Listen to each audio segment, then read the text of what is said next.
I am Brian. And this is R&B Talks. R&B Talks. Good morning, fellow R&B talkers. There's a hand gesture I wish to make right now, but I will not because it's going on YouTube. Not at you, really, but just in the general sense. Just in the general sense. Just in the general sense of it's way too early in the morning. Is that the? Yes, dude. It's 8:51, man. Oh, I know, but it's not like 4 a.m. Again, when you put on a new medication and it causes you to sleep like 3 hours and you wake up and you can't go back to sleep and you've been that way for a week, it tends to. Have you allowed your doctor to know that this is a side effect? Indeed, I did. And my doctor said, I don't think that's a side effect of the medicine, but lay off it for a few days and see what happens. So I'm laying off it for a few days and we'll see if that makes any difference. Well, that might tell you what you need to know. Yeah. So I'm a royal asshole right now. It's nice. You're all right. You're okay. You haven't put anybody in a chokehold or anything. Not you're good yet, but today is looking like the day. Is it? It really feels like it's a chokehold. Well, then as soon as this episode's over, I'm going home. I'm out. This has been R&B Talks. Later. How are you other than that, Reginald? Good, man. We got my last Christmas gathering is today. Okay. With my brothers. And I smoked we got a big old ham to prepare. Julie's going to do that today. I smoked the beef ribs yesterday. They're on the warming oven. In the warming oven? Warming oven. I smoked them. Smoked the ribs. Yep. They looked fantastic. So beef ribs are like my favorite barbecue of all time, I think. That is my favorite. I would have to say mine is probably smoked Korean pork barbecue is my favorite. I don't think you can smoke Korean barbecue because it's. Well, what I'm saying is, and I've had it before, they smoke a pig, they smoke a ham, and then they shred it, and then they smoke the sauce, and then they pour the smoked sauce, Korean barbecue sauce over the pork, and it's fantastico. Oh. So I don't know if it would technically be Korean barbecue, so to speak, but it's Korean barbecue sauce, and it's got chives and other things in it that give it the deliciousness. Okay. I only like pork smoked. If you were just to serve me a pork chop, I'd be like, come here. Oh man, you can have a really good pork chop, dude. You can, but not. Come on. Yeah, but that has to be one of those. It has to be like a high level. I've never been able to cook pork without it tasting like a shoe. Oh no, man.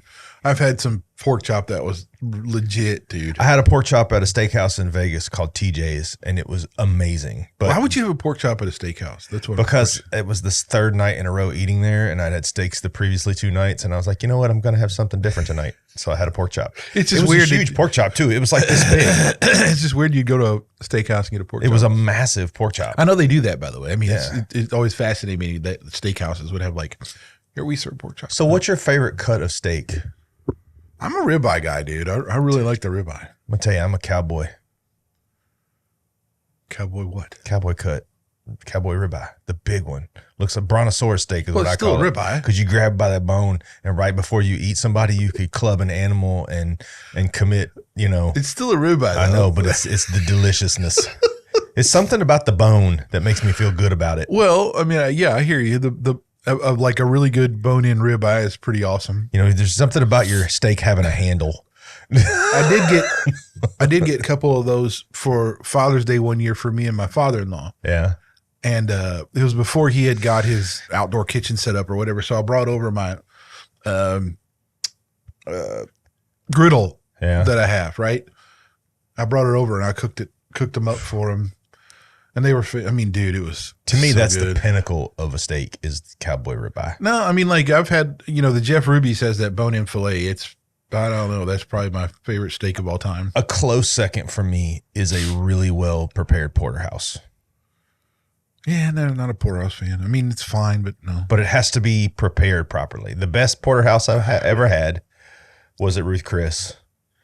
Because when I ordered it, they brought it to me exactly how I asked for it. And it was, every bite was a treat to behold. So, I am tired though, man. I know. Freaking tired. I know. You need nappy time. No, it won't work. I mean, this is the problem. Like, I really just have not had enough sleep, and it won't go away. Can I ask a question? No. And that's how R&B Talks goes. Are you sure it's the medicine, or are you just having like, dude, I have trouble sleeping when there's a lot going through my head. Oh yeah, but dude, that my usual is that. Yeah. I mean, the typical thing for me is to struggle to shut my brain off. That's how I've been for God knows how long. But this is different. Yeah. It's not, because it's just restlessness and all that. I don't know. It's just waking up, and then I'm actually cold. Yeah. Which I never ever get cold, like ever. Yeah. Like I don't. I'm cold all the time. I am not a cold person. I can get cold in the middle of a 110 degree day. Oh, not me, dude. I mean, I don't get cold. And so, yeah. So yeah, there's a lot of things. Stuffy nose is actually another side effect. And I'm like, why is my nose being, because my sinuses and everything been fine, but my nose is stuffed up. You know, I'm going to be honest with you. I have immense amounts of trouble trusting the medical industry. So when they tell me to take a pill for anything, I am extraordinarily hesitant to a level far beyond. I would say it borders paranoia. I get that. And I don't take pills just to take pills. But I know, but I'm just saying. My doctor doesn't do that either. So, but yeah, I mean, I don't know, man. We'll see. I'm going to lay off of it.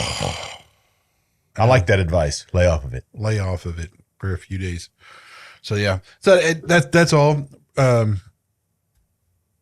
What was else there was going on? Something else, but back to work. You know, yay. Back to work, yay. Well, not really back to work. I didn't take off during the holidays, but like pretty much you're off because there's nobody. Yeah, nobody's doing anything. Nobody's doing anything, which it always astounds me, man. Because like this company I work for used to just say, "Oh yeah, we're shut down the week between Christmas and New Year's," which made total sense because no one does anything. That's smart. But they knocked that off and said, "Oh, we'll give you more holidays throughout the year off." But then again, you don't do anything during the holiday. I mean, you know, it's just. Well, maybe that's what they realized, right? Maybe they thought they knew you weren't going to work that much anyway if you did work, so they'd rather give you more days during the year, which is a little bizarre for a corporation. But I mean, I know. Anyway, so we officially got my team came back together Thursday when everybody was off from holidays and stuff. So officially back to work and doing all that stuff, which is fine. But yeah. Are you ready for the blizzard? You know, it's coming. My dad always constantly said those daggone witch doctors, the weathermen. He never called them weathermen, witch doctor. He called them. He says they don't know what they're doing. Well, I totally back. He's totally right. I told my wife a long time ago. I was like, I picked the wrong career, and she was like, "Why?" I was like, "Because if I was a weatherman, I can be wrong 80% of the time and keep my job." How is that? I cannot tell you how many times this is how they should forecast the weather. Tomorrow, it could be sunny or rainy or cloudy or cold or hot or warm. I get it. It's not like one of those where the equations are pretty specific. But stick your arm out the window in the morning, you'll figure it out, right? We should start that. The Real Weather Channel. What's the weather? Whatever it is outside. Let me rub my head and see what it feels like. I know, but to me, I don't care if we get snow. I don't really care. The only thing I cared about was like, I didn't get a chance to clean up my leaves all the way before it snowed. That's what I was trying to do. My daggone leaf vac engine won't start, and I can't get it running, and I'm very frustrated. And I haven't been able to pull it because my arm's still messed up. Do you want me to come and pull it? No. I'm sorry, that sounded weird. That did I sound apologize for that weird sounding statement. Pretty homoerotica of you. Yeah, that was pretty odd. I heard it when it came out. I was like, oh. Yeah, like another thing too this week, like I didn't do really any of my typical chopping of wood or anything. I moved some rounds on Monday and my arm said no. The next day was like, you are a jerk. You rat stinky. And I thought, son you know of a what? biscuit. I'm not done. I'm not ready. And I did. So I had these, I don't know, I guess you'd say they're like what, 24 inches of white oak or red oak or post oak or whatever. Dude, any oak is heavy. I know. So I was like, how heavy is it? And it was, so there's a log calculator because, most of that stuff. And they're about 250 pounds. Those were the doors we hated moving when I was working, were the big heavy doors. Well, I thought, because I'm like, surely they're not that heavy, but when you're trying to roll them around, and especially when you're trying not to use an arm, that is insanely stupid. It doesn't work out very well. That's a fail video in the making. Oh man. Well, I got this tree so the electric people cut down this one tree over on the property over here. Yeah. Because it was right next to the lines, Yeah. And they just, it's all left down this hill that I can't get my tractor down because that's where like a drainage thing is and some other things. Yeah. So you can't run over that. You'll wreck the drainage pipe and all this stuff. So you gotta push it up this hill, basically. And yeah, I could take a piece of rope and pull the logs by themselves probably up, but then I'm going to rake over all the other stuff. And anyway, long story long, it's best to cut it up and then just roll it or lift it and carry it up. I'll tell you something the other day I thought was amazing. Yeah. There are these hills in Deutschland. And when there's still a group of, I don't want to call them Amish because they didn't call them Amish, but they live off the land. But to get the logs from the top of the hill to the bottom, they've built these sled trails and these old school 1930s snow sleds. And here's the thing. I've seen that. These dudes pile logs up and then they lean against the front of the sled and they literally walk down this giant hill with this sled of logs behind them. And I'm like, just be cold. But that's how they get their lumber to build like their homes. They get their logs for their fire. And I'm watching these dudes. Not only did you cut the trees down with an axe, which meant you were up there for a bit whacking down that many trees, but then you loaded them onto a sled and walked them down the hill whilst essentially keeping them from running you over. Like, that was impressive. Like, I was like, you guys win.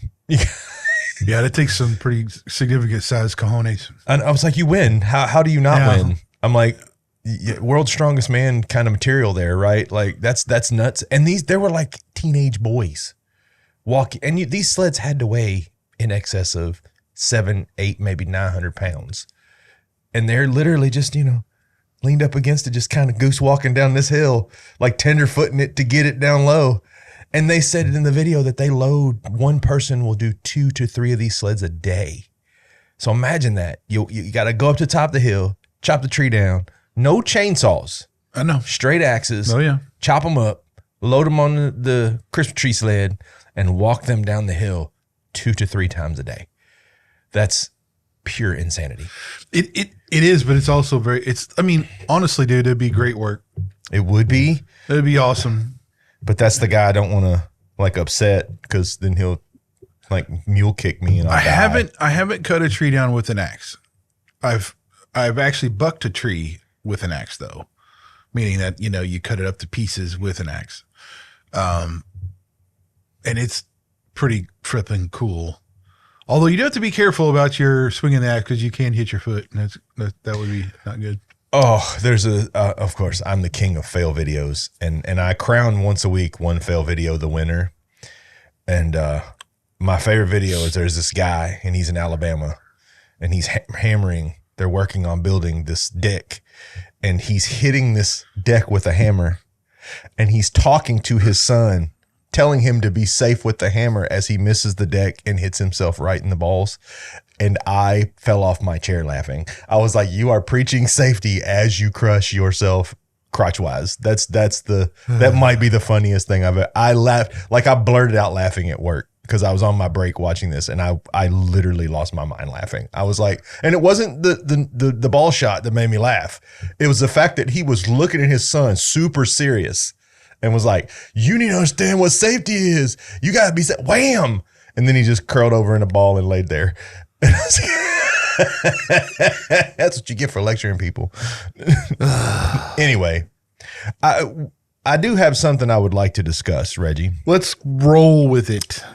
And I've been noodling this around because I'm struggling with society right now. I really am. New Year's Day, a act of terrorism occurred. Oh, yeah. When a man drove a car into I guess it was a parade, maybe some kind of celebration. No, they just block off Bourbon Street and killed 14 people. Yeah. And his name was Shamsud Din Jabbar. Oh, really? What kind of name is that, Brian? It's a terrorist name. Oh. Or as Key and Peele would say, the terrorists. But can I say? Let me say this right. Okay. And this will probably get us banned. By the way, there's how many terror attacks have we had from Islam-based people versus not? Let me just say that. What's the statistics, right? And I would, and I've known what these are, and it's very highly in favor of Islam extremists.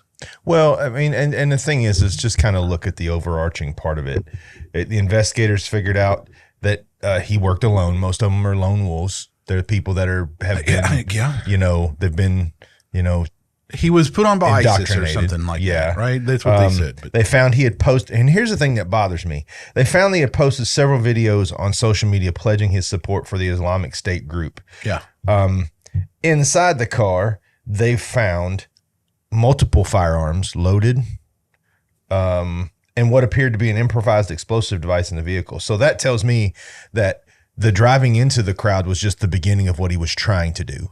He wanted to kill a lot more people. Yeah. And I hate to use this word because there's nothing lucky about this, but we're very lucky that improvised explosive device didn't go off. Yeah. I pray a lot, but I did pray a lot this week for the people that died. And here's why. We're getting to a point of just anarchy beyond anything I've ever seen in this country. Cause now it's just, we don't have this guy, not to mention the fact that social media, according to our friends at Facebook, they're supposed to be policing these types of videos and helping us to stop these things from happening, which obviously that didn't happen. Besides the fact that this guy, if I'm correct, was he former military?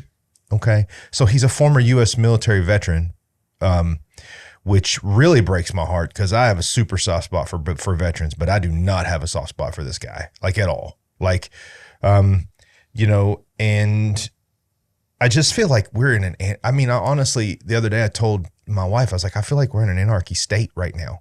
I feel like we're all just sitting around waiting for the next stupid, bad, horrible thing to happen because it's a constant repeat. I think there was another shooting where 4 people died. What are we doing? Like, this is not, and I did a little bit of studying. I went back and I looked at the 60s and 70s. Now you had some things go on in the 60s and 70s. You had, some of the worst serial killers in our history were walking and stalking during the 60s and 70s. You had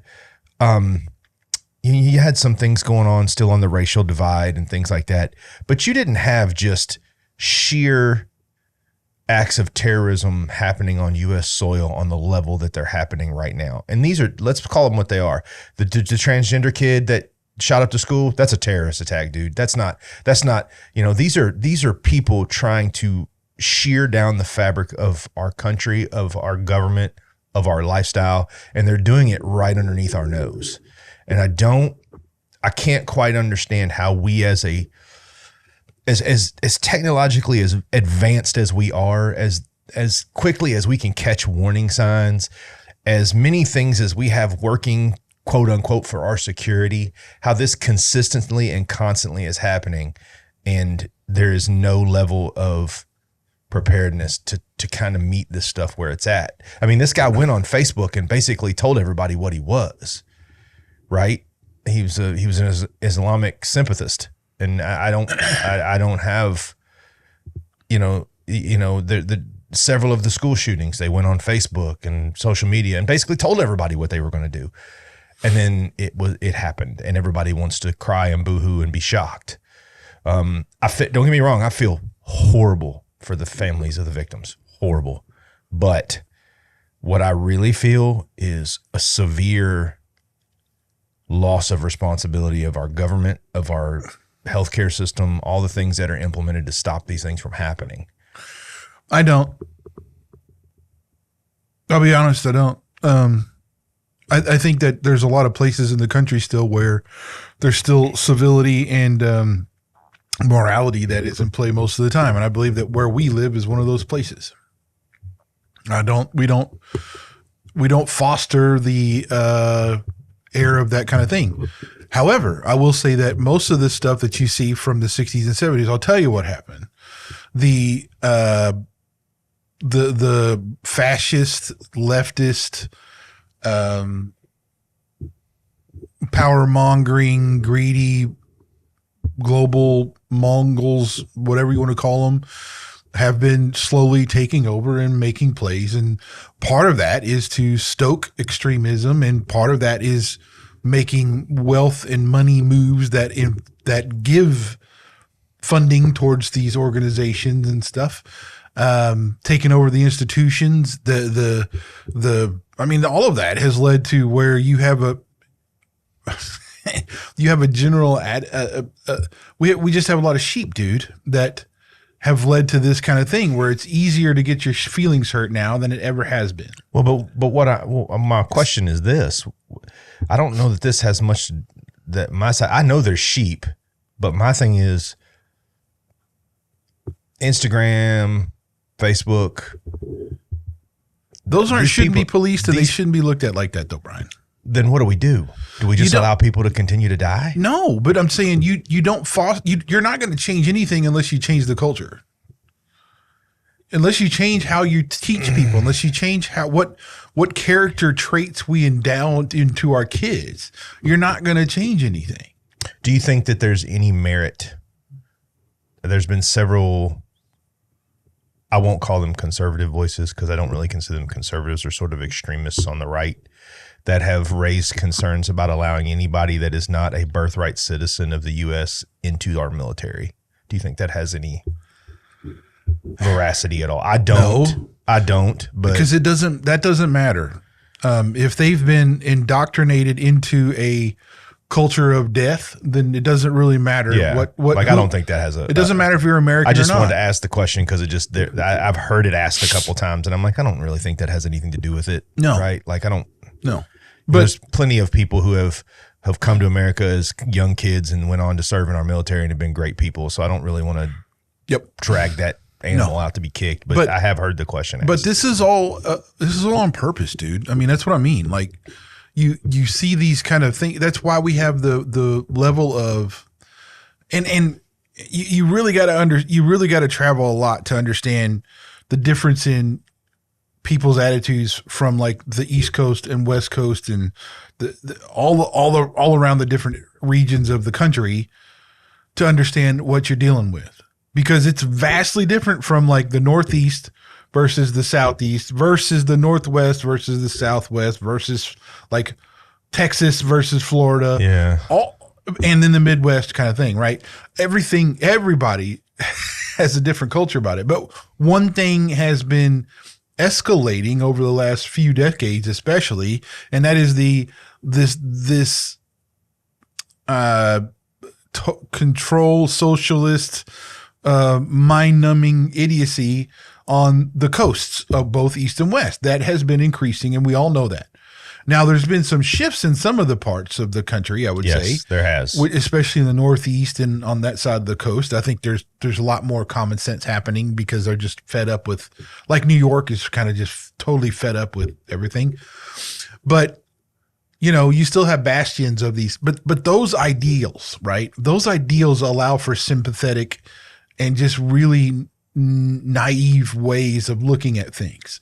And like you have those in typical today, Muslim sympathizer people, right? It's everywhere. Now, I'm not one that goes and hates anybody or hates a Muslim Islam person at all. I don't. However, I know statistically and what the Quran says that they are they kill the infidels. It's not, this is not debatable.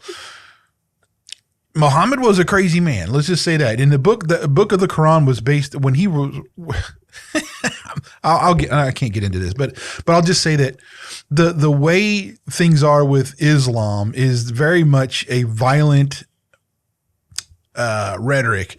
Muhammad had like, I don't know, like what was it? 83 wars or some nonsense that he fought or something. Yeah. And you're going to tell me that's the religion of peace. No, it's not. That's not what he said. He started off different than how he ended it. And it definitely was, it didn't get easier.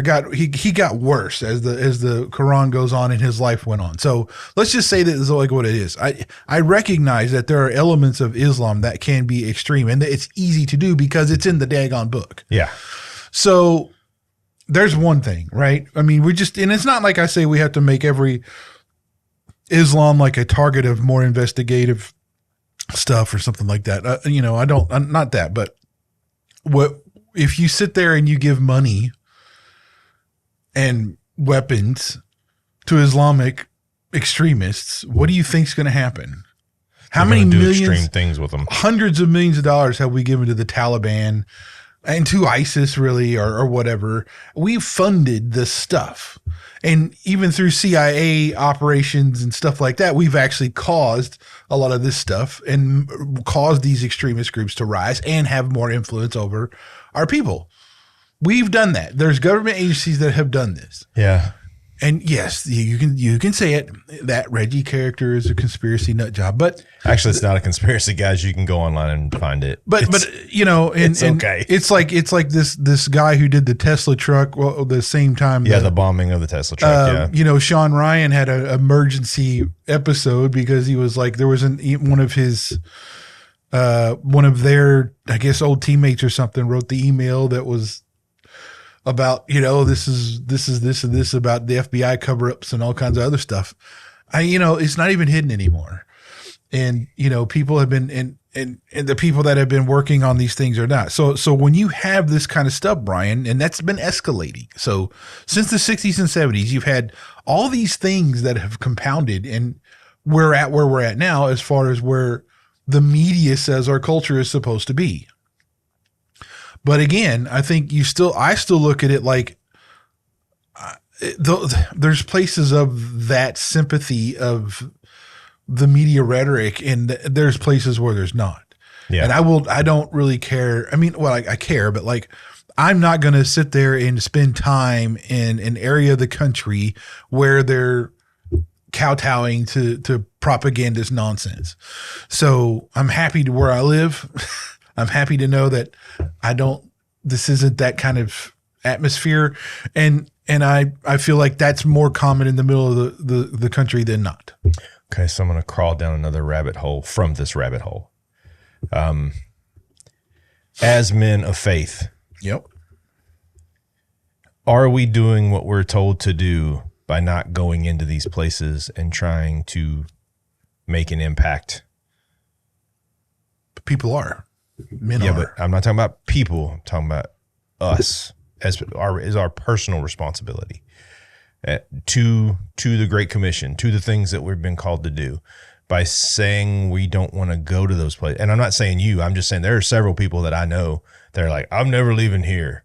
And Well, I'm like, that's probably not the right attitude. I would say that if God said called me to go somewhere, then I'm fine. Okay. But my primary responsibility isn't to take care of the people on the East Coast or West Coast or whatever. Mm-hmm. My primary responsibility is my wife. My second responsibility is my kids. So both of those being fulfilled, I'm 90% of the way there as far as being a biblical man. So that takes up the majority of my time and my effort and my thought processes and everything else. So that being said, you know, yeah, if it got to a point where it was like, okay, there's a job opportunity over here, do this, move here, go here, do that. You know, it depends. I mean, but again, I got young kids, man. I mean, that's my priority. Until my young kids go anywhere, that I'm my first and second concern in this whole entire world is them. And if it doesn't work for them, if it's unsafe for them, we will not do that. Fair enough. Right? Right. Now, I know a lot of other guys, though, who are in those places, and they are, I mean, there was I forgot his name, an old NFL player turned pastor was opening a church in San Francisco. Probably a good place to open a church. Yeah. And I mean, you know, what's funny is he was talking about how it's so far switched from having Christianity around that it was actually an unchurched place where people just didn't even understand what it was anymore. That's how far that had gone, right? Yeah, I don't doubt it. Not now. I don't doubt it. Yeah, I mean, so that's where that was. I mean, that's what he said. He goes, you know, out there, it's like that. So there are people. I mean, hell, I know there's a bunch of Californians that I've. What was that? California Christian Institute or something. Very cool. They had a debate about theist versus. Or theistic evolution versus creationism and stuff like that. And, you know, it was very interesting. So, I mean, there's places, dude, that they're out there. New York, same thing. Boston, same thing. I know, especially Boston, man. You got a lot of roughnecks out in Boston, man. They're not sheep at all. No. You know? So anyway, that's. They'll throw you in the bay. Harbor. In the harbor. In the harbor. We're from the towns. We throw you in the harbor. Yeah. So I guess I just say, you know, I mean, like it's not, if you're taking care of your family, you're taking care of your wife, you're taking care of your family, I mean, you know, that's your primary responsibility. Don't think about anything else until you're doing that. When you're doing those things pretty well, not perfect, you'll never be perfect, but when you're doing those things pretty well, then worry about other stuff. Well said. Yeah. Well said.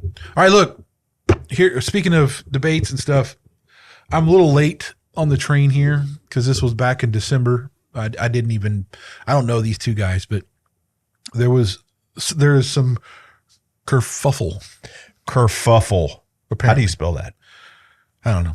K-U-R fuffle? Yeah. All right, got it. Yeah.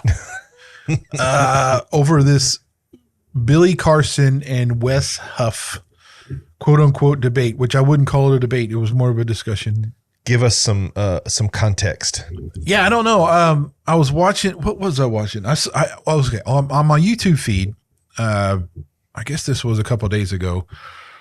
I saw on the headlines there was like 3 or 4 of the guys that I watch. That I follow anyway. Probably all talking about it. Yeah, they all had headlines about this or that or something about it, right? And I'm like, what is that? I didn't see any debate or whatever. And it was, what do you meme was one of the channels, Apologia Studios. I don't know, a couple other ones, right? That all we're talking about this. And apparently what happened is in December at some point, I don't remember the exact date, Billy Carson, I don't know Billy Carson. I never paid attention to who Billy Carson is. Until you told me their names, I wasn't aware of them. Yeah, it was on this guy's channel named Mark Winger, maybe, or Mark something. Anyway, Mark had Billy Carson on and a guy named Wes Huff. Okay. I didn't know Wes Huff or Billy Carson. And I still don't know who Billy Carson is, to be fair, because it was like I looked at his Wikipedia stuff and he seems like he's just an entrepreneur and does some things. Well, was Billy Carson, I want to say that I have heard of him. I want to say that he did an episode of Rogan. He did do an episode of Rogan. Okay, so I saw the episode where he talked about like the Nephilim and talked about the pyramids and like all of the stuff that, yeah, dude, it's coming back to me now. He sounds like I would call him I kind of deemed it New Age spiritualism is kind of what he was spitting. And a lot of it had some traction, but about the other, let's say 20% of it had some traction. The other 80% was just, I was like, dude, I don't know where you're getting this because there's no backing for it. But he has a lot of theories about how Christ and wasn't real and that there was never, he wasn't sent from God. And like he had some very, I would call them very dangerous. Oh, very, very. And that's the whole point of this discussion, right? Yeah. And so Billy goes off to talk, and the first thing they wanted to talk about was that Jesus wasn't resurrected. That's not, not true. And he based it on, this was really cool because I was like, here's what happened. Billy Carson said that, yeah, Jesus wasn't resurrected. If you look at the Sinai Bible, I'll quote that. That's what he actually called it, the Sinai Bible, which predates the King James, which of course it does, but that's not, it's not in there that he was resurrected or whatever. And so Wes Huff. Now, here's what you got to know about Wes Huff, which I didn't know before. He is a PhD in like ancient hermeneutic languages or something like that, right? He does this stuff for a living where he looks at old original papyri and stuff and like translates this stuff and so you're talking about a guy who's like his job is to study these old texts and stuff, right? Well, and just so you also know, just to give you a little contrast, Billy Carson is an author, entrepreneur, and speaker known for his work in ancient civilizations and extraterrestrial studies. Yeah. So anyway, so what Wes did was he had to qualify what the Sinai Bible was, which I would have had to do as well because I don't know what he was talking about. But it was a codex. I forgot what codex it was, but Wes Huff quoted what codex it was, and let me just summarize this by saying that Wes pointed out that the codex actually had the complete 4 gospels in it that did say what the resurrection account was that we have today. It was in this codex, and that he had to ask qualification about like where he was talking about because he was, and so what happened was is Billy says, well, it's in the book of Barnabas or Epistle of Barnabas or whatever, which is one of the apocryphal things. And Wes was like, that's a known forgery. We don't give any significance to that because of the way he even went off on like how it was a forgery and all this other kind of stuff. So, and he goes out, and so then he that's the nature of the whole debate that they were having was that Billy Carson would say something about something being not true in the Bible versus this or contradictory or whatever. And then Wes coming back and saying your sources are not correct. They're wrong. They've been proven by this. And that's what it was a great example of what most secular like professors or PhD guys or smart dudes, people think of smart dudes when they come to debate Christian things because they get these sources that are completely not accurate at all and have been deemed by not just Christian but secular people as not historical or invalid or whatever. He did that the entire time. Now, let me say this. Here's the biggest thing though. Billy got I didn't know this until I looked at Twitter and all these kind of stuff, but he was getting hammered by people. Like people were all about and just totally. So Billy got unhinged. Yeah. Went on a Twitter thing about all this kind of crap, and then end up trying to sue Wes Huff, end up trying to do a cease and desist order. Yeah, I'm reading that right now. Yeah. Yeah. All this stuff, dude. Did you read Wes Huff's response Yeah. to this suit? I mean, look, man. But you have to watch. See, the thing, here's what I'm going to say before you. Wes Huff was very respectful and polite. Yeah. And actually was more, not even about correction. He was just wanting, really, you could tell his intention was to point Billy to the right source material. That's really what he was doing the whole time. And it wasn't, that's why, I mean, it wasn't really a debate. And it wasn't that format. It was really a discussion where Wes was just saying, hey, this is my job. And I'll tell you that that's this text and all this stuff. And, but you know, it's the world of the internet. So people take that for what it is. Well, what I can tell you that and as we talked about this a little bit about some things we wanted to cover, but as I have kind of been studying things, I've been studying, I've been kind of going down the rabbit hole. For me, I've been going down it for a different reason, and that's to disprove a lot of things, like a lot of the extraterrestrial claims about biblical times and a lot of the claims. It's why I'm studying the Nephilim, because I really want to know the truth, right? Is this a thing, or is this a wildly imagined thing? And the problem is when you have someone who's open to believe anything, they will believe anything that they open themselves to. And I think what you got with Billy Carson is a guy who opened himself to believe anything. And then when he began to go down some of these obviously just blatantly non-factual rabbit holes, he just adopted them as beliefs. Whereas with a guy like Will Huff, if he's like you and I, and we don't really like to talk about things we don't know anything about, not because we're afraid of talking about it, but just because we would rather give good information, you're going to have a hard time debating that guy or even talking to him. That's one of the reasons I'm sure apologetics appealed to you, was a better way to explain your faith. That's why I relish the conversations, right? Let's sit down and have a good conversation about, factual things. And, the one thing I can tell you about the Bible is I've read and read and read, and there's no part of the Bible that doesn't take me back to a factual point or a historical point. So there's all these, and you obviously had a weak argument, because when he began to release excerpts from this argument or this discussion you were having, you sent a cease and desist letter and threatened to sue him, which you have no grounds. It's a public forum. Podcasts are a public forum. If we invite somebody on here willingly, unless we have them sign something contractually, we can't tell them how to use their likeness. So if they want to take excerpts from our podcast and put it into a reel, we can't stop them. So you're obviously just, your position is weak.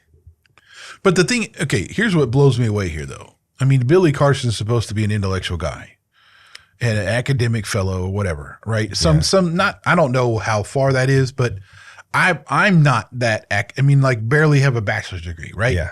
But I know enough to know your source material is everything for academic research or scholarship or anything like that. So if I'm going to go study or research a topic, and I'm going to go on like Joe Rogan, for instance, and I'm going to sit there and tell Joe Rogan and expound. And all this stuff, I better make sure my source material that I got my stuff from has been as legitimate as I can, right? Yeah, but being somebody who went back to school, Reggie, and took sociology classes and psychology classes, the one thing I can tell you is just because they call it academic, doesn't mean it's common sense, right? Like, just because someone has intellectual power doesn't mean they have the wherewithal to use it. I mean, Billy Carson very well could be intellectually a very intelligent person, but it doesn't necessarily mean that, go look in history. Some of the most wickedly intelligent people have gone down some very bizarre roads. I mean, look at, John McAfee from McAfee Antivirus. I mean, he was a great story of a dude just losing his mind. Super intelligent guy, very well educated, and turned into a complete wingnut. Like there's this thing of, I think that when you're gifted with a very, very high level of intelligence, I think there's some some definite problems that come along with that. Because I think there's a challenge within us as people. Well, I have an IQ of 150. Why can't I understand this? Right? And if you beat your head, what if you're told something enough times, you're going to begin to adapt it. So if he heard, there were aliens, Jesus was an alien. If he heard that enough times, he's going to try to explore that and prove it is true. I get that. I'm just saying, text like that. Yeah. The specific stuff, especially when he was referencing in this, this discussion it's clear though. I mean, those aren't even like debatable things. Like there's nothing behind them. There's really, it's really not hard to find out the truth of the text he was, trying to source. Right. I mean, so I anyway, and by the way, this whole discussion was moderated by this guy named Mark it was on his channel, right? He was so interruptive and disruptive, and just out of just a fish out of water in this whole thing. It was like, I don't know, man. I don't know the guy. I don't know what he does or whatever, but the stuff he tried to insert was like really not helpful at all. He had he got caught on this thing about slavery that was just, it's really not hard to understand. It just seemed like this was something he should have stayed out of. You know what I mean? And it's like, and even it was just really dumb, dude. He really, really needed to shut up and just let these guys talk. Cause it was bad, dude. He was a completely no. Now I got to listen to it in its entirety. Yeah. Dude, I mean, he said he was a Christian and all this kind of stuff. He was going through things, but it was just like when he added stuff. Again, what I'm saying is, people, that is not how you moderate a discussion between two intellectuals, especially if it's a subject you have no really backing on or anything. Don't try to interrupt the two experts. Yeah, don't do that. You seem like a moron. Yeah, like a complete idiot. Well, see, it's you see it all over the place. You see it in political debates. You do. The moderators are just morons, and you see, and I've seen several debates where the moderator says things, and you're like, exactly what does what you just said have to do with anything that's going on right now? But I think it's this image of self-importance that we hold. Well, because here's the thing, you and I are going to have guests soon. And if we have a guest on who I am truly interested in hearing what he has to say, and I'm really, truly trying to glean from him, I'm not going to say anything. I'm going to listen. I might respond once he's done, but I'm also going to be very, very careful about my responses and to not look like a nincompoop. And this guy did, bro. Cause it was like this one topic in particular when they were talking about slavery and how Christian, cause this is another Billy Carson thing, was about the slavery stuff. And I forgot what passage they were talking about. What Paul was referencing something, and this Mark guy was like, but I mean, if God knew we were going to be reading his Bible, why wouldn't he have just said that? It was like, dude, this is 2,000 years ago. Yeah. Paul was writing a letter to a certain group of people who have this. I mean, he's saying that what he needed to say, but he's not going to say it like we're going to say it. And he was just stuck on this. He couldn't wrap his head around the fact that Paul would write a letter to the people at that time in the context of that time, and that we would have to understand that context in order to truly understand what Paul was saying. Like, he had this huge, it was this weird it was just so stupid, dude. It was just like, dude, all right. And part of that too is, you and I both know this, when you're reading biblical passage, it's not hard to decipher if you're using a companion and you're researching. Well, not just that, but like any text. There's many a text in the Bible that I've read it at first glance and I'm like, yeah, I don't get it. And then I go get my companion or I go do some study and then I'm like, oh, all right. I mean, but it's just like any text you're going to read. Yeah. Like if you're reading Dante's Inferno, Exactly. you can't read that like it's 2025. Yeah. You got to read it like it was written, or Homer's Odyssey. I mean, look, if Moby Dick, for the love of Pete. yeah, I mean, any text, like it doesn't matter what it is. You need to take into account when it was written, where it was written, who it was written And for, why it was written. Well, yeah, because it's not gonna make you're gonna run into things that you're gonna extrapolate differently than what the author intended if you don't take into account the context. Period. Anything, science fiction, fantasy, freaking drama, whatever. It doesn't matter. Shakespeare is a good example. You can't read that like it's today. Yeah. You got to take into account the context of which Shakespeare wrote those plays. Anyway, it was an interesting trip down this, because I'm not I think I've said this before. I'm not like a debate person. Like I think debates don't end up doing much good sometimes. People like them though. And I think a lot of times it's better to have a discussion where you talk and you have back and forth about a particular subject. That lends itself to be more productive, in my view, anyway. Which we will have more of in the future. I think a debate is a failed attempt at discussion, in the sense that one or both parties, in a lot of cases, are closed-minded coming into it, right? If you, it's very rare. One of the coolest kind of things I like to see is when two people of differing opinions sit down but have open minds, because that can be a truly, helpful discussion. Call it a debate if you want. They may be debating different opinions, but they're both open-minding to understanding things that they may not have known. But I think for a guy like Billy Carson, he's decided this is the truth, regardless. Yeah. And unfortunately, when you have a person like that who's not open to hear you, doesn't necessarily mean you're going to change their mind, but not open to hear you and to respond to you, with a level of respect for your knowledge base and for what you've studied and for what you bring to the table, then it's not really a debate. It's just a childish argument at that point. Like we're just gonna ping at each other until we get frustrated, and then nobody's gonna solve anything. No, Well, guess who was on Joe Rogan?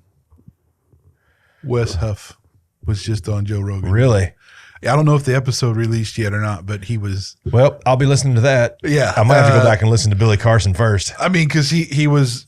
It was funny because I saw all this stuff about this debate, and then there was a little.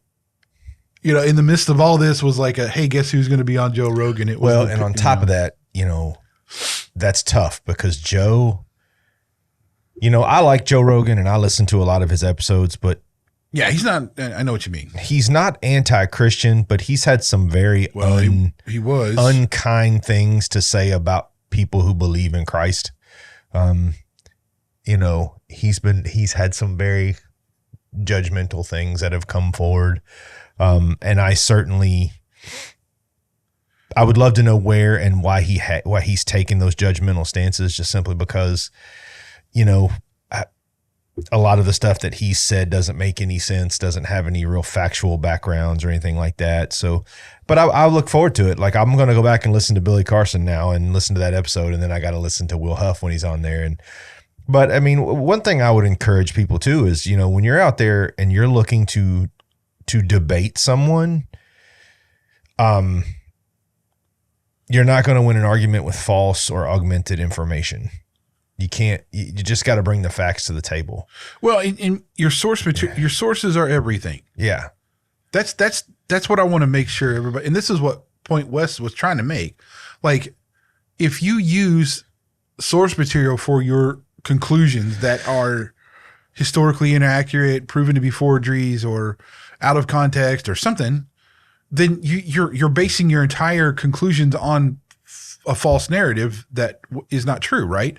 And that leads no one anywhere good. You're influencing people from a place that's completely fabricated, right? And we already live in a world where the fabricated is widely accepted, right? Yes.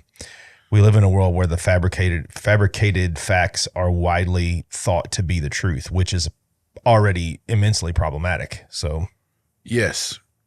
And I'm trying to find, there it is. It was 6 months ago.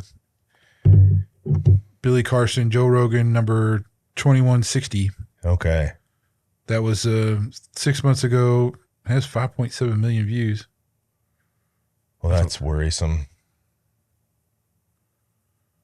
Anyway, so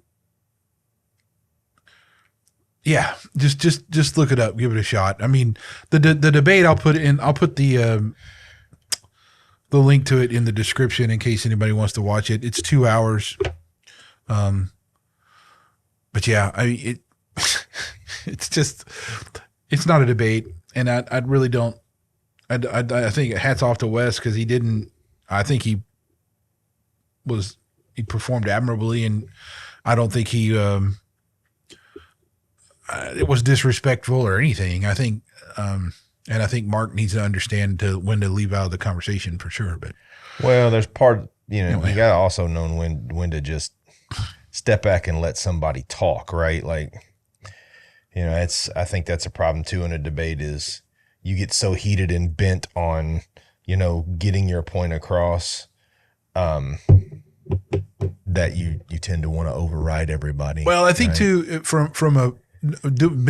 done this before, like it's hard not to stay on one particular point because you have other things around the exterior of that influence that. So when you get to a certain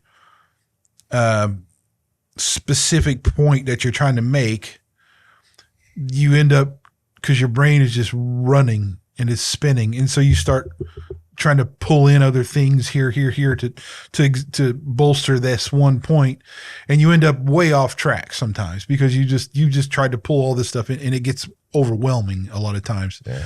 That's a difficult thing to do depending on the topic, especially when you talk about theological things, because there's so much that is tied into each aspect of it. It's not just a single thing, but sometimes it's better just to like stick to a direct point and and just put that there. But anyway, so Brian, I think we need to really have a guest. So there's a couple people. I don't know if we'll do it next week because we got to get this reconfigured. Okay, but you need to let me know one night I can come over and help you do this. Yeah, we're going to do that. I think we're good, buddy. Well, I do want to do something really quickly. Oh boy. This won't take but a second, but you and I had talked about this, about shout outs to, and the reason this whole idea came up was as I was talking to someone, shout out Dougie. It's a guy that I see probably daily up at the gas station. He asked me where I get some of my inspiration for wanting to do this. And, we talked about, I gave him some of the podcasts I listen to and some of the people I follow on Facebook, but I feel like I want to give a shout out to a couple that I really follow. One is a podcast, and it's called Men in the Arena Christian Men's Podcast. They're not very long. They're usually around anywhere between 15 to 45 minutes. The guests are really good. It's really faith-based, and it's built around men and being men and growing.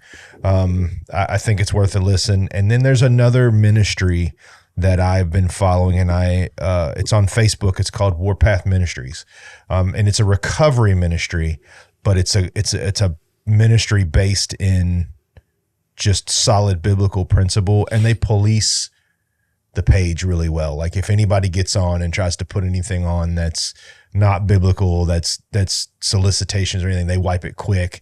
It is simply a support group for recovery and for Christian recovery. And I would like to give a shout out to both of those guys, Man in the Arena Christian Men's Podcast and Warpath Ministries on Facebook. They'd be really worth taking a look at. They're people that are out there doing really good work, and I think they deserve a little bit of recognition. So. Very good. I don't really have anybody that would shout out, to be fair, because I don't particularly follow a lot of, the typical subjects, like I haven't been watching a lot of episodes of anything really. Any ministries or anything here. I just haven't. I've been entranced. Let's see. I finished my one book series, and I'm working on another one, and then after that, I'll get back into my academic theological stuff. I do listen to a couple sermons every once in a while. It just depends on what it was. There's a what was the one guy? I don't have it now, but I'll find it. There was one dude I found on the church that he was on. I forgot what it is now. I got dang on it. I'll find it. But anyway, we are R&B Talks. If you have questions or concerns, please put them in the comments or send us a message. If you have a suggestion for a topic, do that as well. If you don't want to do that, you can email me or Brian. Well, just email me, Reggie, REGGIE at RANDBtalks.com. You can email me. Reggie at rnbtalks.com. You don't have your email set up. Yeah, I do. You did it on your own? Dude, I do it on my own. Really? Yeah. Wow. It's just how you told me to. Wow. I'm capable of certain minuscule type things, or right? Brian at RANDB. That's right. .com. Anyway, like, subscribe. Guys, this is R&B Talks. Thank you for coming today. We're out. We're out.